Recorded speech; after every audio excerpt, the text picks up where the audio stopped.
नमस्कार, आर्य न्यूज देख रहे हैं आप। मैं हूं आपके साथ पल्लवी सिंह। बुलेटिन की शुरुआत करेंगे बड़ी खबर के साथ। लखनऊ से एक खबर सामने आई है जहां पर ताजमहल केस मामले की सुनवाई टल गई है।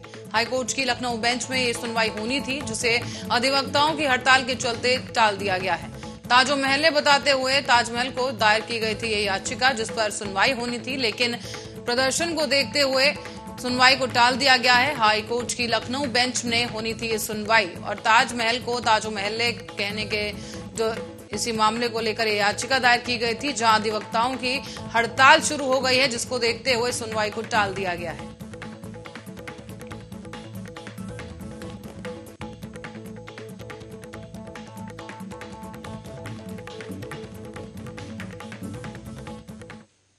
और इसी बीच सुप्रीम कोर्ट ने नोएडा अथॉरिटी की सीईओ रितु महेश्वरी के खिलाफ गैर जमानती वारंट के मामले में राहत दे दी है। अवमानना मामले में इलाहाबाद हाई कोर्ट की तरफ से जारी किए गए गैर जमानती वारंट पर सुप्रीम कोर्ट ने अंतरिम रोक लगा दी है। दरअसल मंगलवार को इलाहाबाद हाई कोर्ट ने नोएडा अथॉरिटी की सीईओ रितु महेश्वरी के खिलाफ गैर जमानती वारंट जारी किया था। हाई कोर्ट ने अवमानना के मामले में ये गैर जमानती वारंट जारी किया था। अदालत ने रितु महेश्वरी को पुलिस कस्टडी में लेकर 13 मई को हाई कोर्ट में पेश करने का आदेश दिया था, लेकिन अब इस मामले में सुप्रीम कोर्ट से राहत मिल गई है। शीर्ष अदालत ने इस मामले में राहत देते हुए उनके गैर जमानती वारंट पर अंतरिम रोक लगा दी है। बता दें कि यह मामला एडा में बस टर्मिनल निर्माण के लिए जमीन अधिग्रहण से जुड़ा हुआ है और इससे पहले हाईकोर्ट ने किसानों को उनकी जमीन वापस करने का आदेश दिया था। इस फैसले के खिलाफ सुप्रीम कोर्ट से भी अथॉरिटी को राहत नहीं मिली थी, लेकिन अदालत ने आदेश का पालन नहीं करने पर रितु महेश्वरी के खिलाफ अवमानना की याचिका दाखिल की थी। हालांकि अब इस मामले में सुप्रीम कोर्ट ने उन्हें अंतरिम राहत दे दी है। इस मामले में कोर्ट की सुनवाई का फैसला सामने आया है, जहां पर कोर्ट ने अभी सुनवाई की तारीख तय नहीं की है।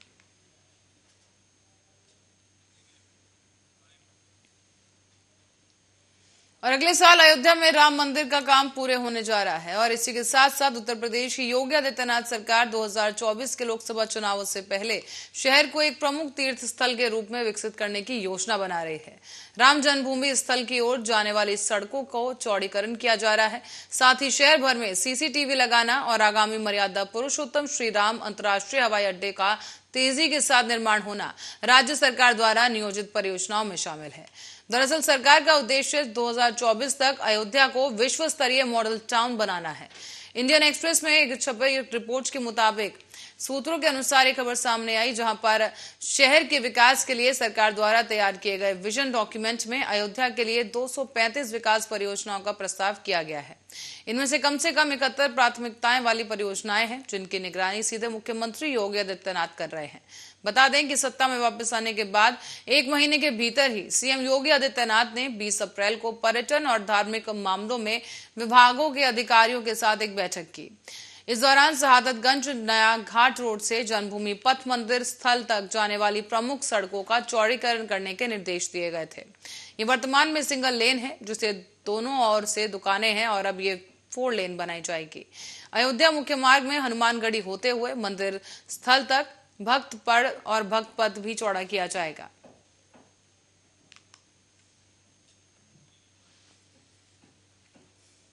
और रुक करेंगे अगली खबर की ओर। वाराणसी के ज्ञानवापी मस्जिद को लेकर घमासान मच गया है और अब सबकी नजर वाराणसी जिले से लेकर इलाहाबाद हाई कोर्ट तक जा रही है। दरअसल ज्ञानव्यापी मस्जिद में सर्वे को लेकर कोर्ट कमिश्नर पर सवाल उठाने वाली अर्जी पर आज फिर से सुनवाई होगी। वाराणसी जिला अदालत दोपहर 2 बजे एक बार फिर से इस मामले पर सुनवाई करने जा रही है। इस सुनवाई में कमिश्नर बदलने या फिर न बदलने को लेकर भी फैसला हो सकता है। मुस्लिम पक्ष ने कोर्ट कमिश्नर पर पक्षपात का आरोप लगाया, तो वहीं दूसरी तरफ ज्ञानव्यापी मस्जिद से जुड़े 2 मामलों की सुनवाई आज इलाहाबाद हाई कोर्ट में होनी है। बता दें आपको कि 8 अप्रैल को वाराणसी की अदालत ने एएसआई से ज्ञानवापी परिसर की खुदाई का आदेश दिया था, जिस पर हाईकोर्ट ने रोक लगा दी थी, लेकिन मुस्लिम पक्षकारों की उसी याचिका पर आज फिर से एक बार सुनवाई होगी। इधर केंद्रीय मंत्री संजीव बालियान ने कहा है कि ज्ञानव्यापी मस्जिद की सच्चाई सामने आनी चाहिए। फिलहाल ज्ञानव्यापी मस्जिद के सर्वे का काम रुका हुआ है और अब अदालत का जो भी फैसला आएगा उसके बाद ही आगे का एक्शन लिया जाएगा। अयोध्या के बाद मथुरा और काशी में भी घमासान के बीच अब ताजमहल पर विवादों का पन्ना खुलने लगा है। साथ ही आपको बताते चलें कि इलाहाबाद हाई कोर्ट की लखनऊ बेंच में ताजमहल को लेकर दाखिल की गई अर्जी पर आज सुनवाई होनी है।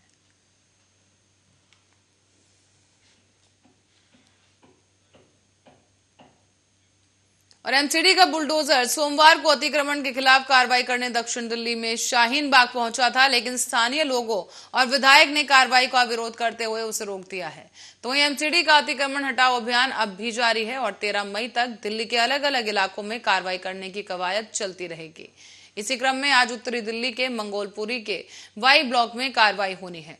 इस इलाके में 2 मंदिर हैं और एक मस्जिद भी है, जिनके आसपास कई सारी छोटी दुकानें कल रात तक देखी जा रही थी। स्थानीय लोग कह रहे हैं कि इन दुकानों को लोगों ने खुद ही बीती रात को हटा दिया है, जबकि मंगोलपुरी के वाई ब्लॉक में स्थानीय पुलिस और सीआरपीएफ का डिप्लॉयमेंट देखने को मिला है और अब से कुछ ही देर में दिल्ली पुलिस की एक टीम भी मौके पर पहुंच सकती है और स्थानीय पुलिस ने बैरिगेटिंग की मदद से कुछ रास्तों पर ट्रैफिक को रोकने के लिए आवाजाही भी बंद कर दी है। तो वहीं गलियों पर सीआरपीएफ की टीम को लगा दिया गया है। एमसीडी द्वारा इलाके में एक्शन होने से पहले पुलिस प्रशासन किसी तरह की कोई चूक की गुंजाइश नहीं छोड़ना चाहती, इसीलिए सुरक्षा की तैयारियों को दुरुस्त किया जा रहा है।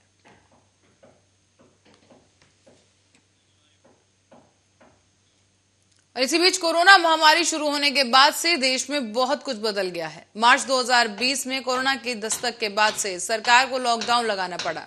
ऐसे में देश के कमजोर आर्थिक वर्ग के लोगों पर इसका सबसे ज्यादा असर देखा गया था। करोड़ों प्रवासी मजदूर अपने गांव को लौटने के लिए मजबूर हो गए। ऐसे में केंद्र की मोदी सरकार ने लोगों की मदद के लिए अपने खजाने खोल दिए।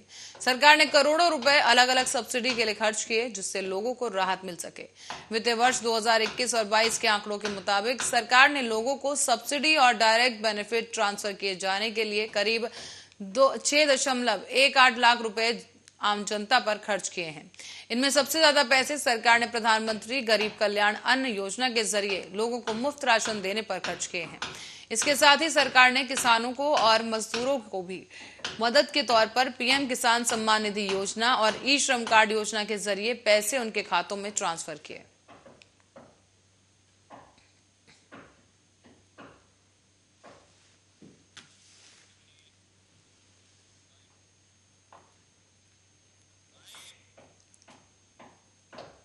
और देश में एक बार फिर से कोरोना के मामलों में उछाल देखने को मिला है। इससे बड़े राज्यों में एक बार फिर से सतर्कता बरतनी भी शुरू कर दी गई है। यूपी में पिछले 24 घंटे में 40 नए मरीज देखने को मिले। इसी के साथ ही बड़े राज्यों में भी कोरोना का यही नजारा है। वैक्सीनेशन को लेकर भी बड़े राज्यों में सख्ती देखने को मिल रही है। साथ ही डिस्चार्ज होने वालों की संख्या 258 बताई गई। अगर वैक्सीनेशन की बात करें तो राज्य में अब तक 31.76 करोड़ लोगों को वैक्सीन लगाई जा चुकी है। इनमें से 15.3 करोड़ लोगों को वैक्सीन की पहली डोज दी गई, तो 13.2 करोड़ लोगों को दूसरी डोज दी जा चुकी है। दिल्ली में पिछले 24 घंटे में 570 नए केस देखने को मिले। साथ ही डिस्चार्ज होने वालों की संख्या भी 1366 बताई गई। अगर वैक्सीनेशन की बात करें तो राज्य में अब तक 31.76 करोड़ लोगों को वैक्सीन दी जा चुकी है। इनमें से 15.3 करोड़ लोगों को वैक्सीन की पहली डोज दी गई, तो वहीं 13.2 करोड़ लोगों को दूसरी खुराक भी दी जा चुकी है।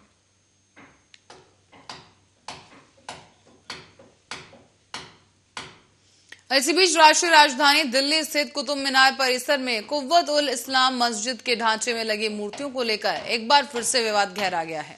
दरअसल हिंदू संगठन वहां लगी भगवान गणेश की 2 उल्टी मूर्तियों को लेकर खासे खफा है। संगठनों का यह कहना है कि मस्जिद में लगी उल्टी मूर्तियों से हिंदू धर्म के लोगों की भावनाओं को काफी ठेस पहुंच रही है, इसीलिए उन्हें वहां से हटाया जाना चाहिए। हिंदू संगठनों ने मस्जिद के ढांचे पर लगी सभी मूर्तियों को हटाकर उन्हें प्रतिष्ठित करने की मांग की है। साथ ही पूजा करने की अनुमति भी मांगी गई। इतना ही नहीं बल्कि कुतुब मीनार का नाम विष्णु स्तंभ किए जाने की मांग भी की जा रही है।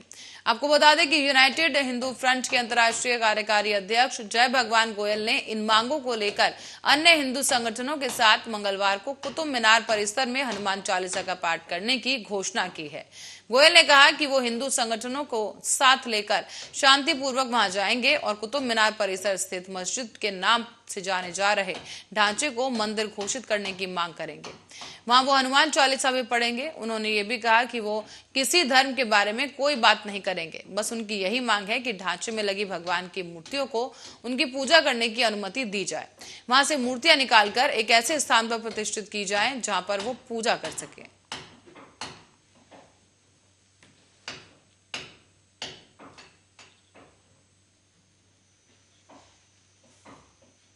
खबर बहराइच से है, जहां थाना दरगाह क्षेत्र से सड़क हादसे का एक मामला सामने आ रहा है। आपको बता दें कि सड़क हादसे से इलाके में हड़कंप मच गया, क्योंकि यहां पर पिकअप और एक बाइक आमने सामने से आ गई और उनकी टक्कर हो गई। टक्कर इतनी जोरदार थी कि बाइक सवार 3 लोगों में से एक की मौके पर ही मौत हो गई और इस घटना की सूचना पुलिस को दी गई। सूचना पर पहुंची पुलिस ने घटना की जांच शुरू कर दी है और घायलों को अस्पताल में इलाज के लिए भर्ती करवाया गया।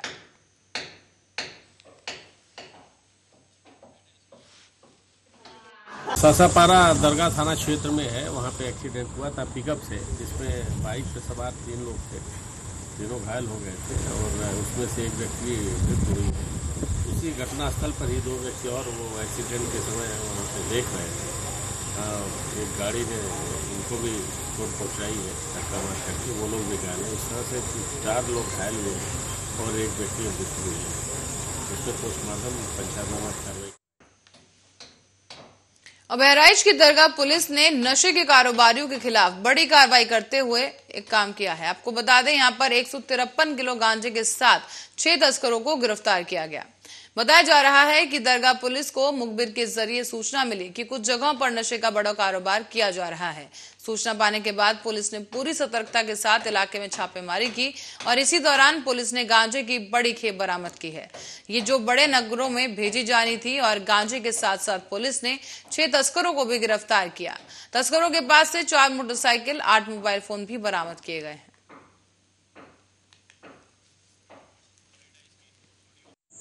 उत्तर प्रदेश शासन के निर्देशों में पुलिस अधीक्षक बहराइच महोदय के नेतृत्व में आज दरगाह पुलिस को एक सफलता हाथ लगी है, जिसमें 153 किलो गांजे की बरामदगी हुई है। उसके साथ ही साथ उसमें 4 अदद मोटरसाइकिलें रिकवर हुई हैं, 3 इलेक्ट्रॉनिक थर्म काटा रिकवर हुआ है, साथ ही साथ 8 अदद मोबाइल फ़ोन जो है भी रिकवर हुए हैं। ये समस्त अपराधी गांजे का कारोबार करते थे। अगल बगल के जनपदों में खासकर श्रावस्ती और बलरामपुर तक इनका नेटवर्क फैला हुआ था। तो ये सारे लोग पकड़े गए हैं, इनके विरुद्ध कार्रवाई की जा रही है और इनके लिंक्स को भी तलाशा जा रहा है। साथ ही साथ अपराध से जो इन्होंने संपत्ति अर्जित की होगी उसका भी आकलन किया जाएगा। गैंगस्टर एक्ट की कार्रवाई कराई जाएगी और 14 एक्ट में उनके संपत्ति का जब्ती। तो उत्तर प्रदेश सरकार द्वारा दिशा निर्देश के चलते प्रदेश की महिलाओं का सशक्तिकरण जागरूकता अभियान चलाया जा रहा है। साथ ही इसके दौरान अंतर्गत महिलाओं को पुलिस अधिकारी और एडीजी बरेली पहुंचे और बरेली द्वारा शासन द्वारा अभियान को हरी झंडी दिखाकर शुभारंभ किया गया। साथ ही आपको बता दें कि इस विशेष महिला जागरूकता अभियान की शहर कोतवाली बरेली से शुरुआत की गई है।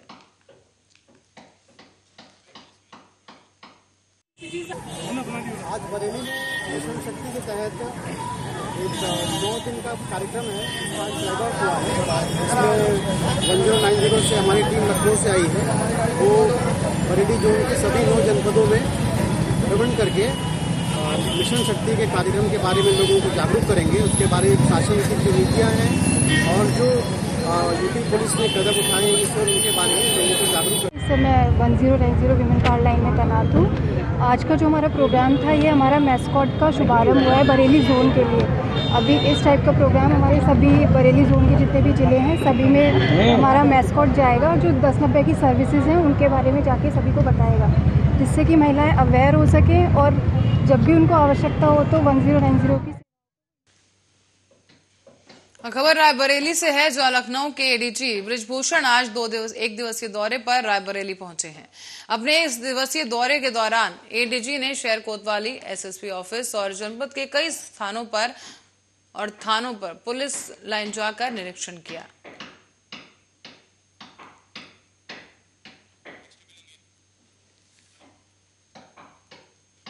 पंजाब के मोहाली में सोमवार की शाम को इंटेलिजेंस हेडक्वार्टर पर हमले के बाद एक तरफ जहां पुलिस और केंद्रीय जांच एजेंसी इसकी पड़ताल करने में जुटी है, तो वहीं दूसरी तरफ सीएम भगवंत मान ने इसको लेकर बड़ी और कड़ी चेतावनी दी है। लेकिन खुफिया सूत्रों की माने तो मोहाली में पंजाब पुलिस के इंटेलिजेंस हेडक्वार्टर पर हमला एक बड़ी साजिश का हिस्सा है और इसका शक खालिस्तानी संगठन पर जा रहा है। सूत्रों के मुताबिक इंटेलिजेंस की बिल्डिंग पर इसका जो हमला है वो आतंकी हमला और आतंकी संगठन की अपनी मौजूदगी दर्ज कराने की साजिश का हिस्सा हो सकता है। हमले के बाद एनआईए की टीम ने भी सोमवार की रात को घटनास्थल का निरीक्षण किया और इस घटना को लेकर पंजाब पुलिस की सुरक्षा व्यवस्था में बड़ी सेंध इसे माना जा रहा है। भीड़भाड़ वाले इलाकों में आरपीजी पहुंचाना और बेहद ही घातक है और इसीलिए ड्रग्स तस्करों के जरिए आतंकवादियों तक पहुंचने हथियार पहुंचाए जा रहे हैं।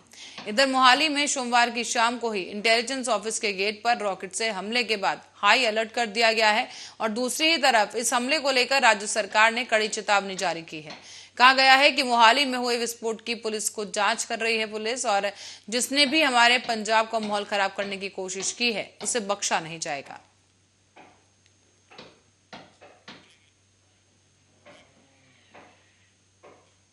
और अब बढ़ेंगे अगली खबर की ओर, जो कि जौनपुर से है। जौनपुर में मारपीट का एक मामला सामने आया है, जहां पर दोस्तों ने मारपीट का बदला लेने के लिए युवक को मौत के घाट ही उतार दिया है। पुलिस ने यह खुलासा करते हुए 7 लोगों को गिरफ्तार किया। आरोपियों के पास से चाकू और बाइक भी बरामद की गई। मड़ियाहो कोतवाली क्षेत्र के हरिहरपुर के क्षेत्र का यह मामला है, जहां पर युवक की उस वक्त हत्या की गई जब वो बारात में शामिल होने गया था।